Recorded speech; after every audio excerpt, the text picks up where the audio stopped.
Hermanos, los invito a abrir su Biblia en Romanos capítulo 12. Quiero poner rápidamente en contexto lo que hoy vamos a ver. Hemos hablado o venimos predicando Romanos hace ya varios meses, no recuerdo cuánto tiempo, pero hemos pasado por 11 capítulos de la carta a los Romanos. La última predicación o el último versículo del capítulo 11 es el final de una sección en Romanos, ¿sí? Quiero que recuerden esto. Yo siempre cuando predico alguna carta hago esta aclaración para que nosotros podamos tener una mejor comprensión de lo que vamos a estudiar. Cuando nosotros nos acercamos a una carta, particularmente en el Nuevo Testamento, a estudiar, lo que debemos saber es que la carta habitualmente está dividida en dos partes, ¿sí? Esto yo siempre lo aclaro para que tengamos presente eso. Hay dos partes que se ven claramente en la carta o en una carta en el Nuevo Testamento. Estas dos partes habitualmente se conocen con dos palabras, ¿sí? Ortodoxia y la otra, ¿cuál era? ¿Recuerdan? Ortopraxis, exactamente. Esto es ni más ni menos que doctrina, ¿sí? Enseñanza establecida por medio de los apóstoles, justo lo que hoy hablábamos. Los apóstoles hablan desde la inspiración de Dios, ellos enseñan, eso es doctrina, lo que ellos dicen en las cartas es palabra de Dios. Sí, es palabra de Dios. Tenemos que tener mucho cuidado porque hoy en día hay un movimiento que está avanzando mucho, que nos dice o enseña que dentro de la Escritura hay mucho que en realidad es palabra de Dios, pero hay muchas cosas que no lo son. Entonces debemos tener cuidado y, hermanos, les aseguro y te invito a que lo estudies, pero la Biblia es inspirada por Dios desde el principio hasta el fin. La Biblia es palabra de Dios. El hecho de que Dios haya utilizado el contexto del autor humano no invalida la inspiración divina, ¿sí? Entonces hay personas que dicen, bueno, pero Pablo dice esto, lo escribo yo.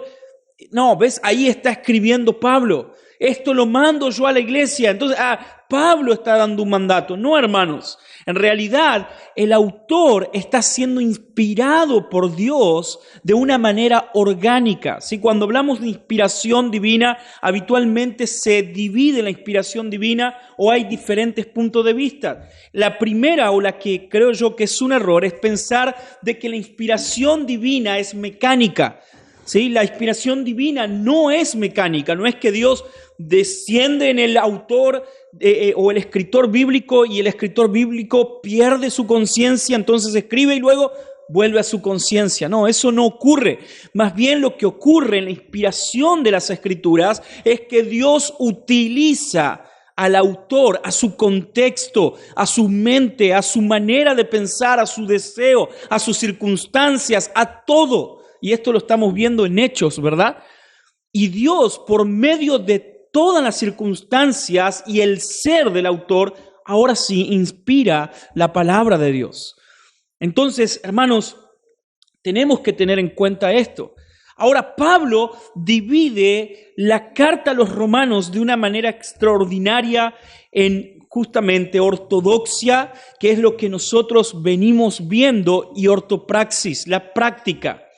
Desde el capítulo 12, el apóstol Pablo nos va a comenzar a hablar de qué manera podemos ahora poner en práctica los primeros 11 capítulos en los cuales el apóstol Pablo nos ha enseñado acerca de la doctrina fundamental, la cual es transversal a todas las doctrinas, que es ni más ni menos que el Evangelio.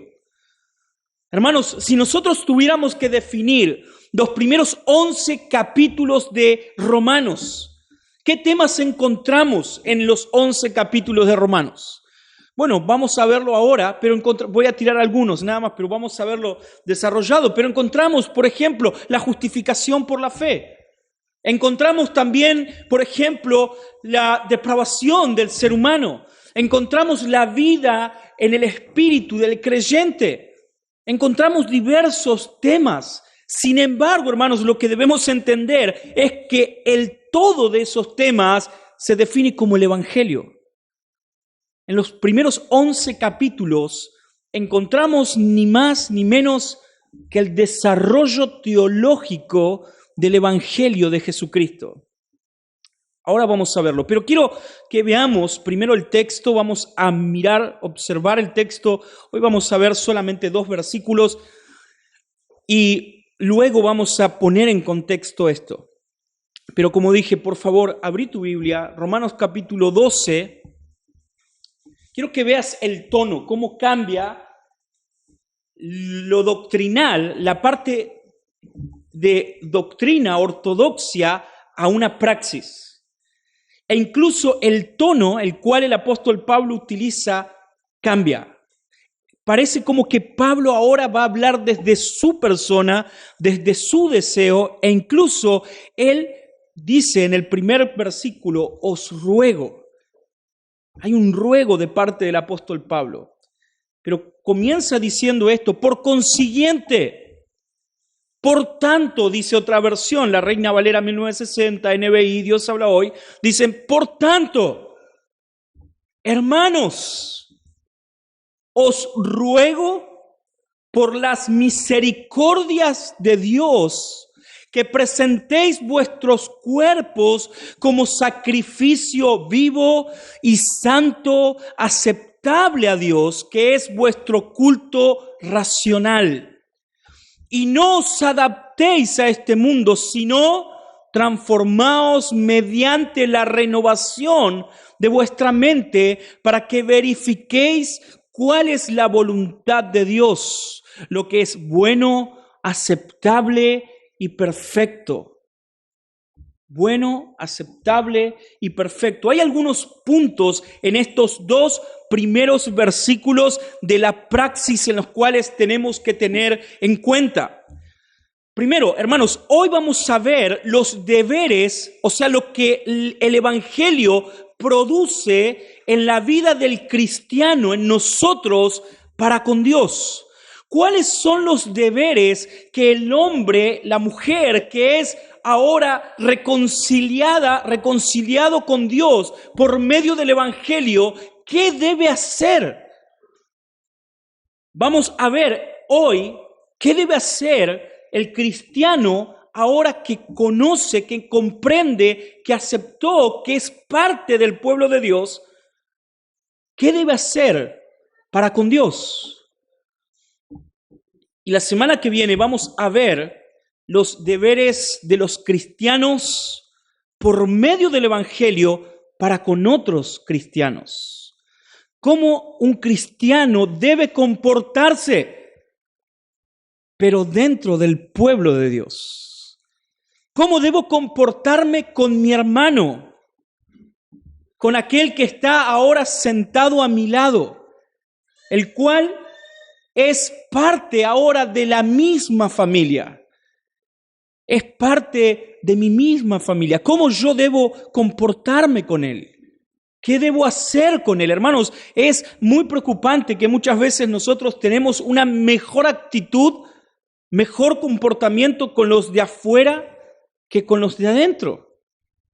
Y eso no puede ser. Pero vamos al texto, a lo que hoy vamos a aprender, lo que el Señor hoy nos quiere decir. ¿Cómo debemos comportarnos ahora que comprendemos el Evangelio para con Dios? ¿Qué debemos hacer con esto? ¿Qué debe producir el Evangelio en nosotros, ya que ahora nosotros lo comprendemos? Pero antes de esto, quiero que mires cómo termina la doxología en la cual termina. Doxología es adoración a Dios, en la cual termina el versículo 36 del capítulo 11. Miren cómo termina la doctrina, hermanos. Así termina la parte doctrinal, la teología, la doctrina sistemática del apóstol Pablo. Termina sencillamente con estas palabras: porque de Él, por Él y para Él son todas las cosas. A Él sea la gloria por siempre. Amén. Ese es el contexto inmediato de lo que acabamos de leer. El por tanto o lo consiguiente se conecta sencillamente con una doxología del apóstol Pablo. Pablo diciendo que por medio de él, de Dios, por las misericordias, que para él, por su misericordia, son todas las cosas. A él sea la gloria. Hermanos, cuando nosotros nos acercamos a la doctrina, a la teología, lo que menos puede pasarnos es llenarnos de orgullo y creernos superiores a nadie. Lo que produce la verdadera doctrina y la verdadera teología es adoración a Dios. Darnos cuenta de que por medio de Dios, por medio de Él y para Él son todas las cosas. O sea, si tenés 5 años de seminario bíblico, o 10 o 15, hermanos, no es para vos, es para Dios, para su gloria. Todo es para Él.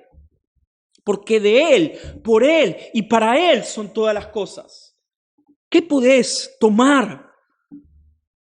Es interesante Pablo diciéndole a los corintios, los cuales se jactaban de los dones que Dios le había dado, y Pablo diciéndole, ¿qué tienen ustedes que no hayan recibido? Ellos se creían superiores, se creían la iglesia avivada de Dios, llena de dones, lleno de talentos, de personas que sabían de teología, de personas que sabían de la fe, que eran maestros. Sin embargo, Pablo les muestra de que todo lo que ellos tienen no es de ellos, sino que es don de Dios. Hermanos, si tenés un don, un talento, para servir a la iglesia, no te jactes de eso, porque es don de Dios. Todo es de Él y para Él.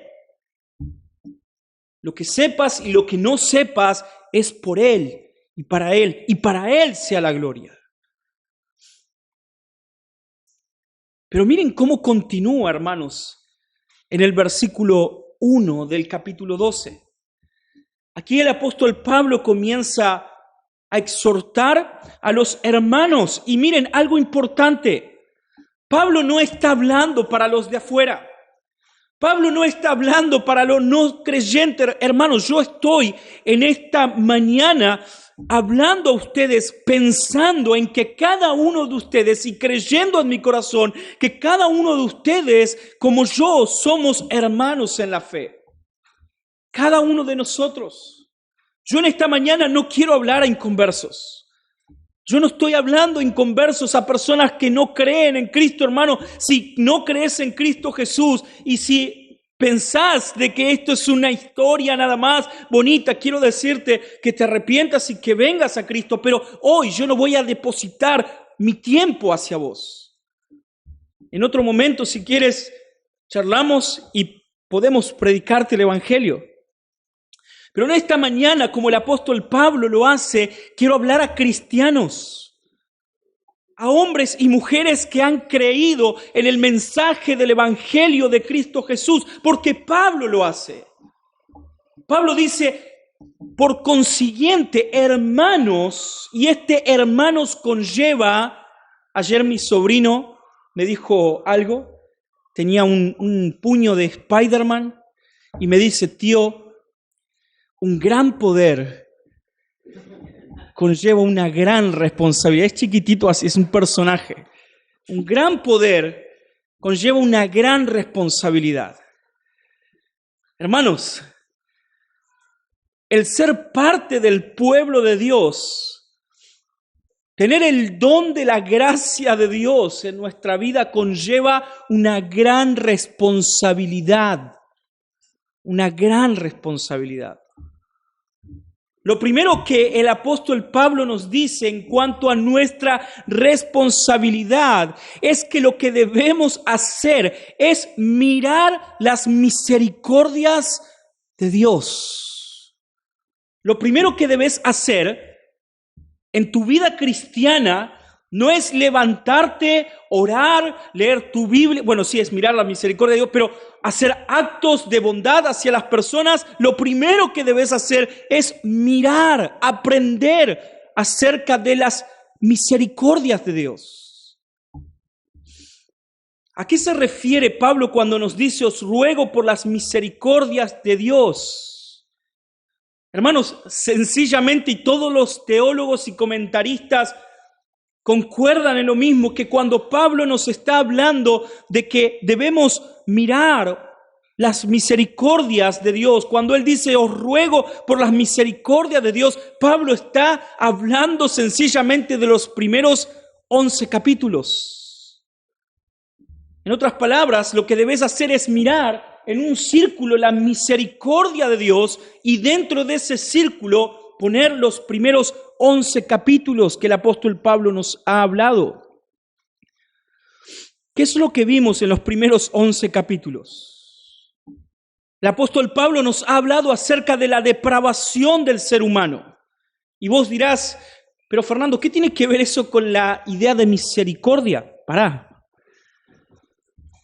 También el apóstol Pablo nos ha mostrado de que por medio de la depravación del ser humano, ahora el hombre necesita ser justificado ante Dios. Pablo también nos ha dicho que por medio de la fe y solamente por la fe el hombre puede ser justificado. También el apóstol Pablo nos ha hablado acerca de la obra que ahora el Espíritu Santo está haciendo en nuestros corazones, en nuestra vida, por medio de la santificación.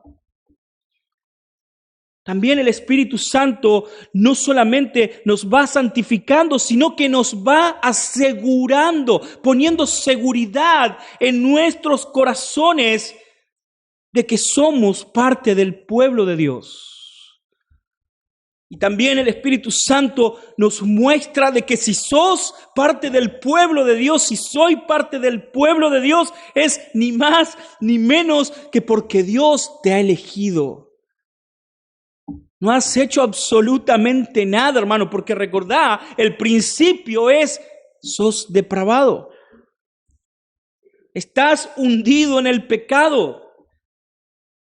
En tu frente estaba, hermanos, el sello de juicio, porque éramos por naturaleza hijos de ira. Ahora, hermano, quiero que rápidamente, ¿podés ver la misericordia de Dios? ¿Podés ver la misericordia de Dios? Eras un depravado en el pecado, iba camino al infierno, era merecedor del infierno. Sin embargo, en la misericordia de Dios, Dios envió a su Hijo Jesucristo para morir en una cruz. Para que vos y yo, por medio de la fe, seamos justificados. Y para que ahora, por medio del Espíritu, porque no solamente Dios ha hecho una obra en su Hijo Jesucristo, no, hermanos, no terminó ahí, sino que Él ha enviado de su Espíritu Santo, como venimos viendo en Hechos de los Apóstoles, para capacitarnos, para santificarnos, para guiarnos. Ahora el Espíritu Santo está con nosotros, guiándonos, llevándonos. Debemos comprender las misericordias de Dios. Tu primer deber como cristiano, hermano, hermana, es comprender las misericordias de Dios. ¿Cuánto tiempo dedicas a comprender las misericordias de Dios? ¿Qué sabes del Evangelio? ¿Cuánto tiempo definís o podrías definir que dedicás en tu semana, en tu mes, a conocer las misericordias de Dios? Bueno, Fer, estoy, la verdad, leyendo un libro. No es suficiente, hermano. Bueno, esta semana leí los primeros 6 capítulos de Hechos. Hermano, no es suficiente. Quiero que imagines esto. Quiero que veas por un momento, imagínate en la parte de atrás, en la autopista, que alguien te diga, dentro de la elevación que hay en la autopista, si vos cavás ahí, en el centro de la autopista, por debajo de la autopista, si vos cavás, vas a encontrar un tesoro como jamás se ha visto en la tierra. Imagínense esto.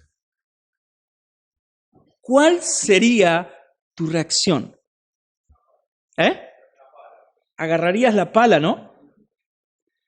Estarías ya, bien termino de decir eso, ya lo veo a Javi con su gorrito de cuidado del casco, ya no le duele la espalda, ahí a Carlitos ya diría, no, que de espalda ni nada, y estaríamos, ¿no? Ahí, ¿cuánto tiempo? Hasta encontrarlo, ¿verdad? Estaríamos buscando el tesoro. Hermanos, eso muestra nuestros corazones. Y hermanos, quiero que entendamos esto. Lo que acabo de hacer es una analogía muy, pero muy vaga. ¿Saben por qué? Porque todos sabemos que no hay tesoro ahí. Entonces todos decimos, sí, seguramente. No, hermanos, si verdaderamente estuviera, incluso te pelearías con nosotros, porque querrías llegar. Yo creo que muchas veces nosotros no creemos en verdad en el Evangelio. Yo creo, y perdón si alguno se siente herido, lo lamento, o qué bien que te sientas, pero yo creo que muchas veces nosotros no creemos en el poder del Evangelio. Porque estamos como ahora, ¿no? Sí, debe haber un tesoro por ahí que seguramente cavaría si existiera. Sí, el tesoro. Hermanos, muchas veces nosotros debemos confesar y debemos aceptar, no creemos en la verdad del Evangelio porque no cavamos.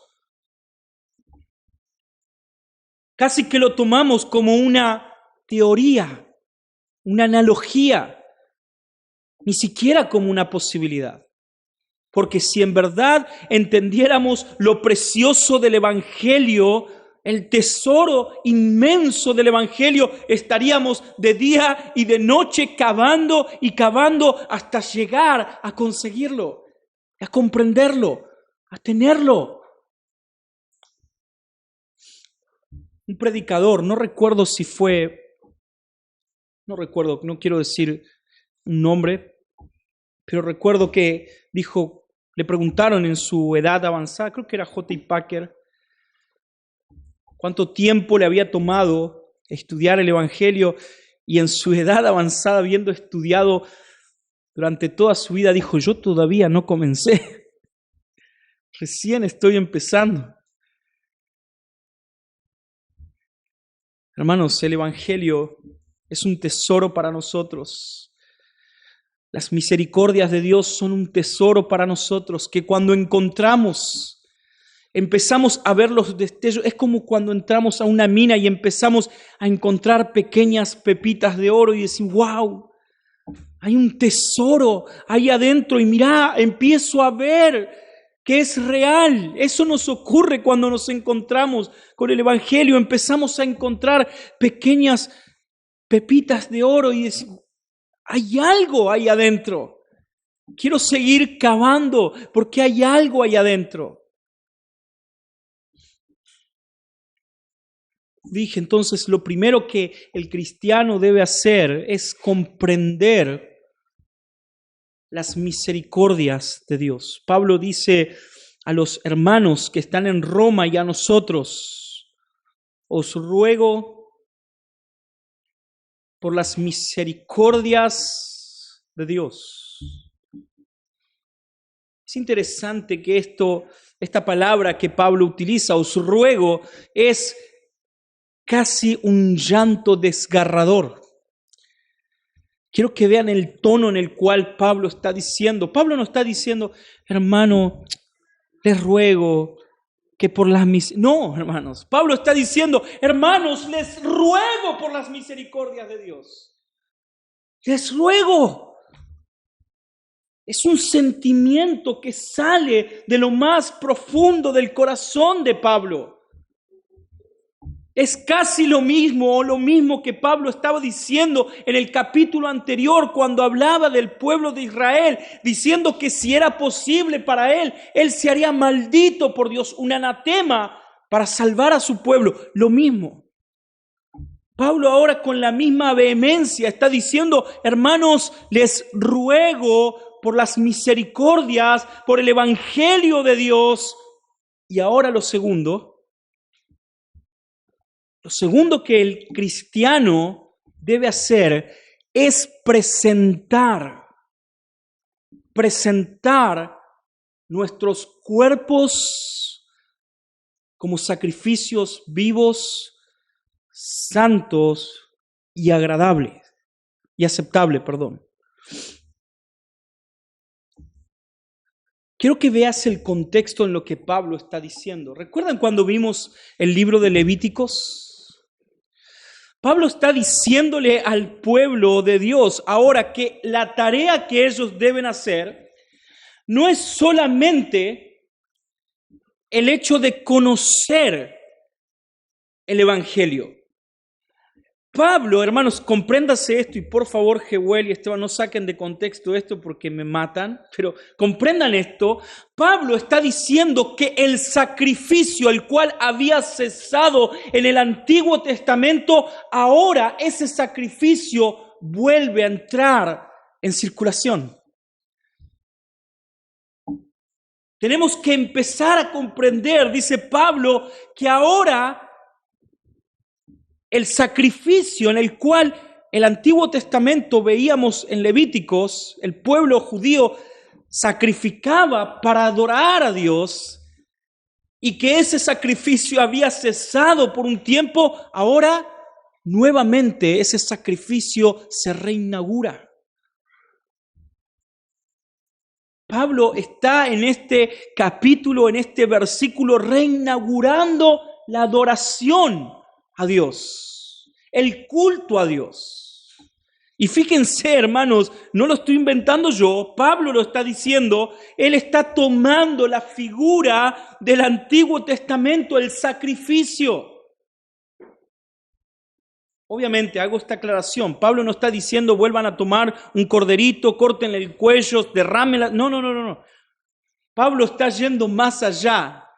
Pablo está diciéndonos ahora de que antes el judío debía adorar a Dios por medio de un tercero, el cordero. Estaba bueno, ¿no? Yo cometía el pecado, el corderito pagaba, así que listo, tema de él. Pablo lo que ahora nos dice es, ahora el sacrificio, la adoración es personal.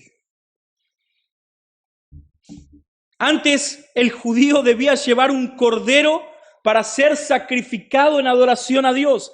Ahora el cristiano debe llevar su cuerpo y ser entregado en adoración a Dios. No en sacrificio, mas sí en adoración.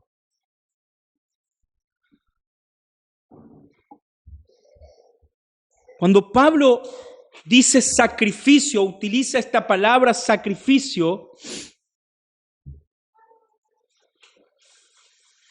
la palabra que él utiliza es ofrenda. En otras palabras, vamos a traducirlo. Pablo está diciendo, hermanos, les ruego por las misericordias de Dios que presenten sus cuerpos como ofrendas a Dios. Debemos presentar nuestros cuerpos en una nueva adoración, en ofrenda a Dios. Ahora miren cómo debe ser esta ofrenda. Primero, esta ofrenda debe ser ofrecida. Dios no toma la ofrenda de una manera agresiva. Él espera consecuentemente que porque has comprendido el Evangelio, ahora ofrezcas ofrenda a Él. Es algo consecuente. Hermanos, la adoración en tu vida debe ser algo consecuente al Evangelio. Si venís cada domingo diciendo, qué pesado, nuevamente un domingo a la iglesia, hermanos, por favor, no vengas. No vengas. El venir a la iglesia cada domingo debe ser una alegría, un gozo para nosotros. Debemos esperar cada día de la semana, cada hora de la semana para venir a la iglesia del Señor, a adorar a Dios, a ofrecer a Dios culto.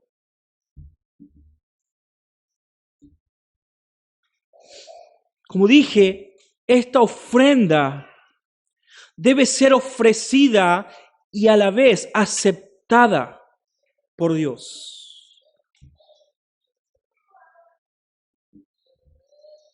Ahora, continúa el apóstol Pablo diciendo, no solamente la ofrenda debe ser una ofrenda sacrificial, ofrecida, ofrendada a Dios, sino que también, hermanos, esta ofrenda debe ser una ofrenda viva.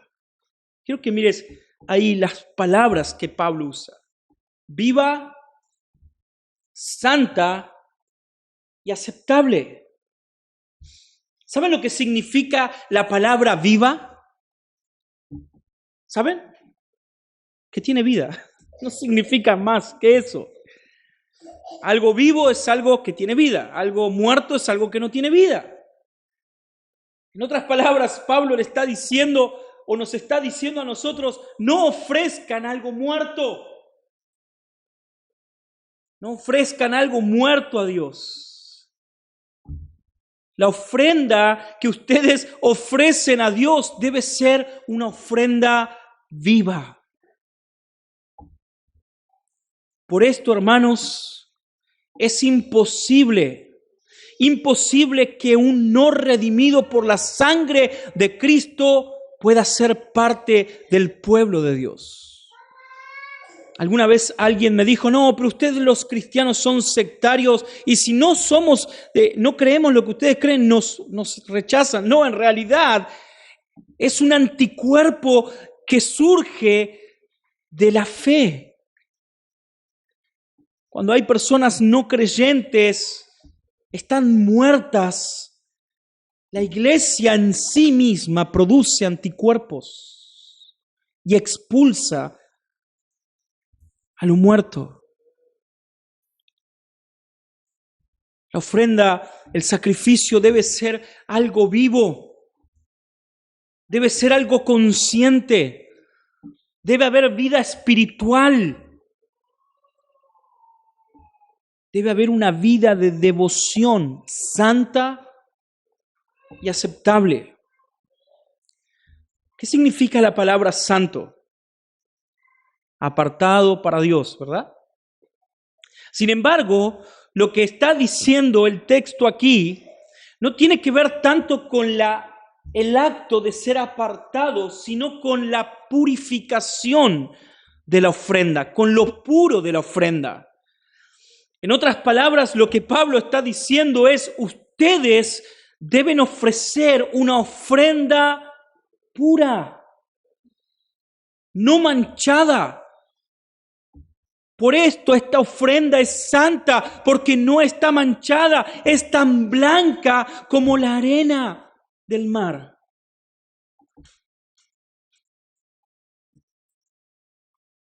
La ofrenda que nosotros ofrecemos, hermanos, debe ser una ofrenda santa.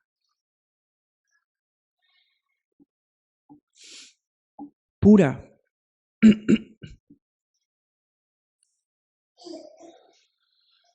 Debemos ofrecer ofrenda a Dios. Por último, en la primera parte del versículo 1, Pablo termina diciéndonos que la ofrenda debe ser aceptable. En otras palabras, Pablo lo que está diciendo es de que Dios, cuando ve nuestra ofrenda, si nuestra ofrenda es un sacrificio vivo y santo, lo que va a ocurrir es que Dios se gozará y tendrá placer en lo que nosotros ofrezcamos. Esta idea de aceptable es ni más ni menos que aceptación de parte de Dios. Dios diciendo si esta ofrenda es la ofrenda que mi corazón desea. Hermanos, termina el versículo 1 diciendo, este es vuestro culto racional. Hermanos, ¿cuál es el culto que estás ofreciendo a Dios? ¿Qué culto estás ofreciendo a Dios? ¿Estás observando el Evangelio de Cristo? ¿Pasando tiempo estudiando, meditando, comprendiendo, aceptando? Incluso aunque digas, ay, esto no lo entiendo, no creo, pero lo acepto. ¿Estás viendo las misericordias de Dios? ¿Estás consecuentemente dando ofrenda a Dios? Esa ofrenda que estás entregando a Dios, ¿cómo es? ¿Es una ofrenda viva? ¿Tu vida es una vida viva, transformada por el poder del Evangelio? ¿O estás trayendo una ofrenda muerta? ¿O estás poniendo en el altar de Dios un cadáver? Hermanos, muchas veces nosotros creemos que cuando venimos a ofrecer un cadáver, a ofrendar a Dios, creemos que pasa desapercibido. Nosotros creemos eso. Y traemos el cadáver ahí, lo maquillamos, a la mañana nos levantamos, le ponemos pintalabios, lo peinamos y traemos el cadáver ahí. Pero hermanos, hay cosas que el cadáver de por sí empieza a producir y empieza a percibirse. El cadáver empieza a largar un olor. Las personas empiezan a percibir ese olor.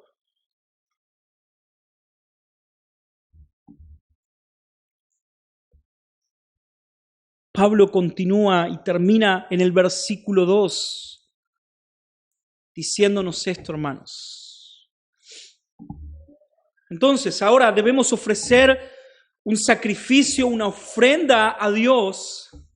Y esta ofrenda debe ser viva, santa y aceptable. Entonces vos estarás diciendo, ok, Fer, yo comprendo de que Cristo murió por mí, que eso es el Evangelio, de que era un inmundo pecador y que necesitaba de Cristo y ahora por medio de Cristo puedo tener paz con Dios. Pero ¿cómo hago para poder ofrecer mi vida santa, viva y aceptable ante Dios como ofrenda si en realidad mi vida es un desastre?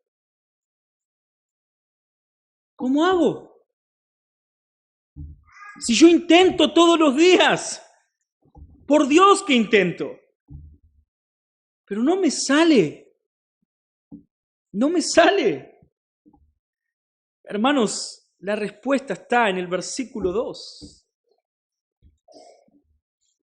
El problema está en la adaptación.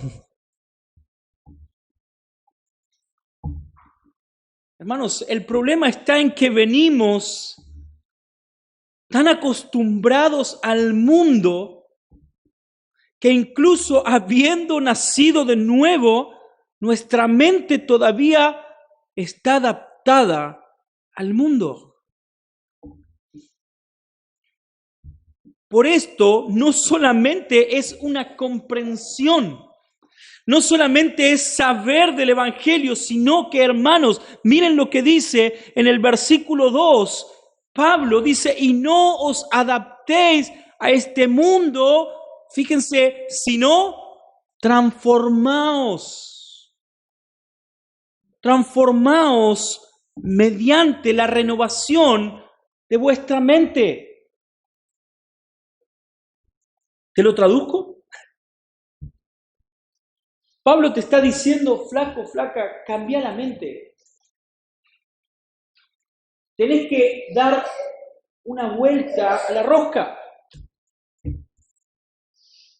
Si vos decís creer en el Evangelio y te quedás en tu mente como históricamente viviste y pensaste, entonces no vas a poder jamás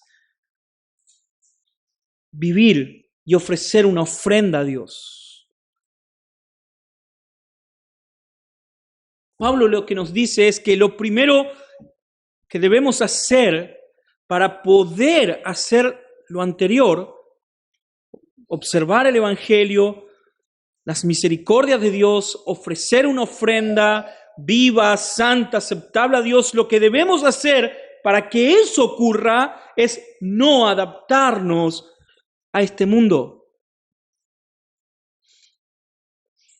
¿Cuán adaptables somos al mundo? Quiero que pienses, no lo respondas, pero de verdad, pensá en tu mente cuán adaptable sos al mundo. ¿Sos muy adaptable? ¿Cómo actúas cuando estás con las personas que son del mundo? Ahí es cuando se ve lo adaptable que somos o no. Me adapto a su manera de pensar, me adapto a su manera de hablar, me adapto a su manera de mirar, me adapto a su manera de sentir. Eso, hermanos, es ser adaptable. Y Pablo dice, hermanos, no sean adaptables al mundo. Todo lo contrario, lo que debe ocurrir es que nosotros debemos ser transformados mediante la renovación de la mente. Transformados. La palabra transformados significa ser o llegar a ser cambiado, escuchen, en la apariencia exterior y en lo interior. Muchas veces nosotros somos transformados en lo exterior, ¿verdad? Yo antes parecía un mundano y ahora, bueno, parezco más un evangélico. Ando con mi Biblia, ando más arreglado, uso perfume. Es un arreglo exterior. El ser transformado es un cambio de naturaleza. Quiero que entiendas esto, quiero ponerlo de una manera muy sencilla para que lo entiendas. Es como que yo vaya al campo ahora, salga por un momento de aquí, agarre un auto y le diga, David, vamos hasta el campo, llévame. Y vayamos al campo y traigamos acá, en el medio de la reunión, a un chanchito, a un cerdo.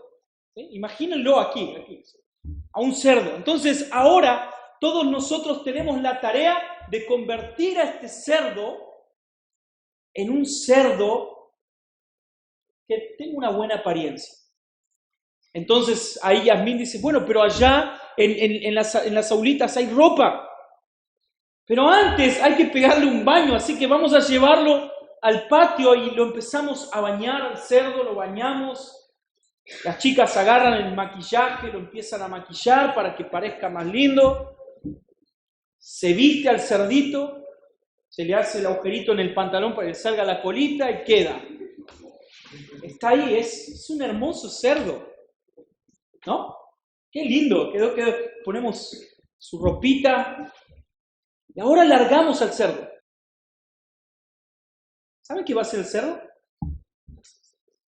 Va a buscar el primer charco, va a agarrar la primer basura y se va a tirar de cabeza. El cerdo va a decir, no, se va a mirar y va a decir, ¿qué? Yo no soy esto, o sea, yo soy un cerdo. Me voy, no saquen de esto, vaya, búsqueme un charco de lodo. El cerdo va a querer ir al charco de lodo y se va a ir a tirar. ¿Ven? Hermanos, esto es la vida cristiana, entre comillas. Es la apariencia, es vivir adaptándonos al mundo. Somos cerdos muchas veces que nos estamos maquillando, pero cuando tenemos la oportunidad y vemos un charco, nos tiramos de cabeza y nos revolcamos nuevamente, volvemos. El cerdo vuelve al fango y el perro vuelve a su vómito. Pablo dice, deben ser transformados, deben ser cambiados de esencia. Su naturaleza debe cambiar. Entonces, lo que Dios hace con nosotros por medio del Espíritu Santo es tomarnos y transformar ese cerdo, no maquillarlo, sino transformarlo en una persona, en un hijo. Esa es la obra de Dios en nuestra vida. Por eso esta obra no puede ser humana, hermanos. Por eso es una gran mentira decir, no, vos tenés que hacer, vos no podés, vos sos cerdo. Tenés que cambiar. ¿Qué? Yo soy cerdo, quiero tirarme al lodo, ¿qué voy a cambiar? Esa es la obra sobrenatural que Dios hace. Es el cambio de esencia. Pablo dice, sean transformados. Y la manera en la cual van a ser transformados es por medio de la renovación de la mente. Su mente, hermanos, debe ser renovada. ¿Saben lo que esto significa? Seguramente van a decir, pero ¿cómo este concepto puede ser un concepto tan viejo? Pero quiero que entiendan, esto literalmente, la palabra en griego significa esto. ¿Vieron cuando la computadora o el celular ha dejado de funcionar bien? ¿Qué es lo que se recomienda hacer? Restablecer de fábrica, ¿verdad? El celular empieza a andar mal, se llena de virus, está como loco, uno va al técnico y a veces paga fortuna por hacer algo que está en YouTube. Se restablece y es un nuevo equipo, un nuevo celular. Bueno, la palabra que el apóstol Pablo utiliza aquí, la renovación, es la acción de restablecer algo como si fuera nuevo. Pero a menudo, dice el diccionario, de una mejor manera. O sea, no solamente Dios ha cambiado tu esencia, ha transformado tu vida, sino que ahora sos mucho mejor de lo que Él ha cambiado.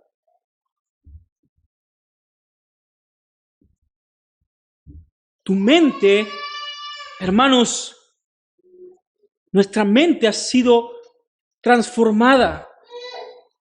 ¿Alguna vez te preguntaste? Alguien una vez me dijo, Fernando, ¿vos crees que un asesino, un violador, puede ser cambiado por Dios? Y mi respuesta obviamente fue sí. Por supuesto que sí. Claro que sí. ¿Pero cómo? Me preguntaron si siempre en su mente, en su trastorno, va a ser igual. Hermanos, justamente esto es el poder de Dios. El poder de Dios lo que hace es renovar, transformar, cambiar la mente. Por eso, hermanos, no acepto cuando alguien me dice, no, yo no confío en esta persona. Yo conozco cómo era antes, hermano. No estás creyendo en el poder de Dios. El poder de Dios es un poder transformador que cambia la esencia, el ser, la mente y la renueva en algo extraordinario. Ahora, miren el final. Me pasé un poquito, pero miren el final de lo que Pablo nos está diciendo. ¿Qué produce ahora esto? ¿Cómo vivo esto ahora? Entendí entonces, Fer, que tengo que vivir una vida para con Dios, un sacrificio, una ofrenda viva, una ofrenda santa, una ofrenda agradable. Entendí de que no debo adaptarme en mi mente, sino que debo ser transformado por Dios en mi ser. Pero ¿cómo ahora en mi vida cotidiana puedo vivir con todos los problemas que tengo, con todas las situaciones que vivo? ¿Qué hago? Miren lo que yo quedé fascinado con esto. Creo que prediqué no quiero exagerar, pero habré predicado como 6, 7 veces este texto y en esta semana quedé nuevamente fascinado. Pero miren cómo termina. Pablo termina diciendo esto: para que verifiquéis cuál es la voluntad de Dios, lo que es bueno, aceptable y perfecto. Hermanos, ¿saben por qué muchas veces nosotros estamos perdidos en nuestras decisiones? ¿Saben por qué? Sencillamente porque todo lo que acabamos de hablar lo obviamos. Nuevamente digo, porque muchas veces nosotros decimos creer algo que no creemos en realidad. Entonces, en el momento en el cual nos encontramos ante la voluntad de Dios, lo que menos hacemos es verificar. La palabra verificar que el apóstol Pablo está utilizando aquí es aceptar. Pero no solamente aceptar, hermanos, sino aceptar con placer y gozo. Aceptar la voluntad de Dios. No resistirse a la voluntad de Dios. Hermanos, muchas veces nos encontramos como aquellos judíos que Gamaliel les dijo: tengan cuidado, no va a ser que estén luchando con Dios.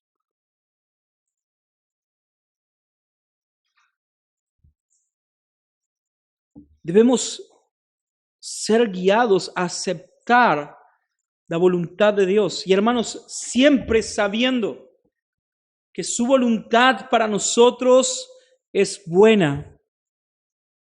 Dios ama a sus hijos. Dios te ama. Imagínate cuánto Dios te ama, que envió a su Hijo Jesucristo a morir en una cruz. Imagínate, luego de enviar a su Hijo, ahora en su voluntad, no te va a amar tanto. ¡Qué pavada, hermano!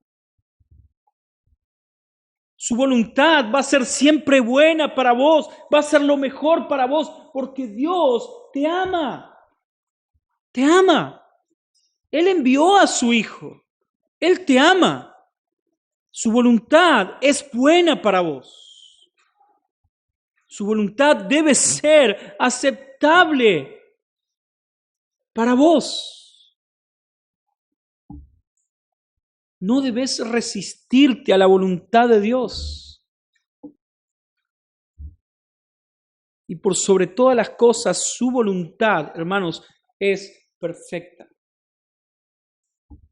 Seguro que donde hoy estés parado, donde hoy estés tomando decisiones, en algunos años vas a mirar hacia atrás. Y si estás en la voluntad de Dios, si tu mente está siendo sacrificada para Dios, ofrecida a Dios, tu cuerpo siendo ofrecido a Dios como una verdadera ofrenda, si estás verdaderamente siendo renovado por Dios, te aseguro que vas a mirar atrás y vas a gozarte en la voluntad de Dios. Vas a mirar atrás y vas a decir, mi Dios no se equivoca, su voluntad es buena, aceptable y agradable para mí, perfecta para mí. La voluntad de Dios para sus hijos siempre, siempre es perfecta. ¿Oramos? Flaco, ¿querés orar, por favor?